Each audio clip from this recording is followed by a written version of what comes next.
السلام عليكم. حلقتنا النهاردة بعنوان لما الكلمة تعدي قبل التفكير، وهيتم سرد الموضوع في إطار شيق وممزوج بقصة للتوضيح، وأتمنى لكم حلقة ممتعة. في مواقف بتحصل في ثانية بس بتسيب أثر ممكن يعيش جوه حد طول عمره، وأوقات الكلمة اللي بنقولها بتكون أسرع من تفكيرنا، وأسرع كمان من نيتنا، وأسرع حتى من قدرتنا على الإصلاح. انت كنت فاكر انك بتهزر، بس اللي قدامك خد الكلام جد.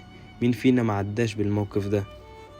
الكلمة خرجت مننا ووش اللي قدامنا اتغير، واحنا واقفين مش فاهمين ليه.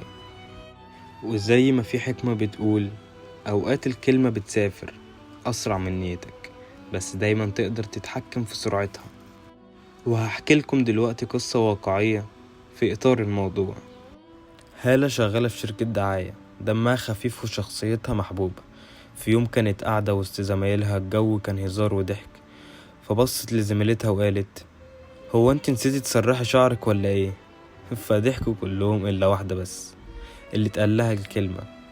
ابتسمت كأنها مش فارقة، بس من جواها اتكسرت، وفي حاجة في عينها اتغيرت.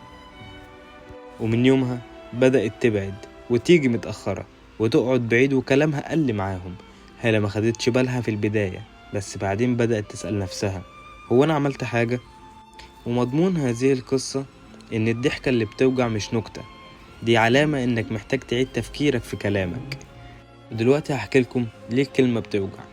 علم النفس بيقول إن عقلنا بيفهم الكلام بطريقتين: المعنى الحرفي والمعنى الشعوري. اللي بيوجع مش الكلمة نفسها، اللي بيوجع هو إنك بتسأل نفسك: أنا تعرضت للإحراج قدام الناس؟ أنا شكلي كان وحش؟ أنا مش كافي؟ الدماغ بتترجم ده كتهديد وبتسجله على طول تحت بند: خلي بالك ما تقربش من الناس دول تاني. وده بيشرح ليه ناس كتير بتبعد من غير ما تتخانق. ساعات الجرح بيكون في الصمت.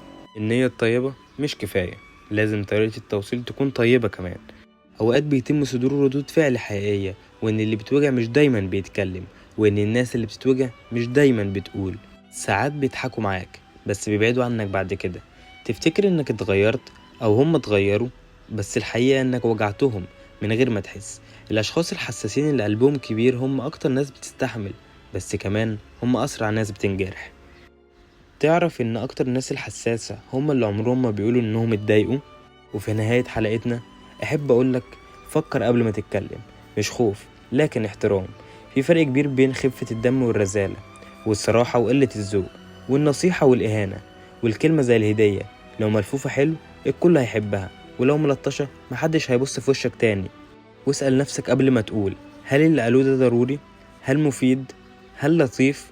لو التلاتة موجودين اتفضل قول، ولو واحدة ناقصة خبيها لوقت تاني. وإن اللي بيختار كلمته بيبني علاقة، واللي بيقولها بسرعة ممكن يهدمها. وأتمنى الحلقة تكون عجبتكم، وإلى اللقاء في الحلقة القادمة.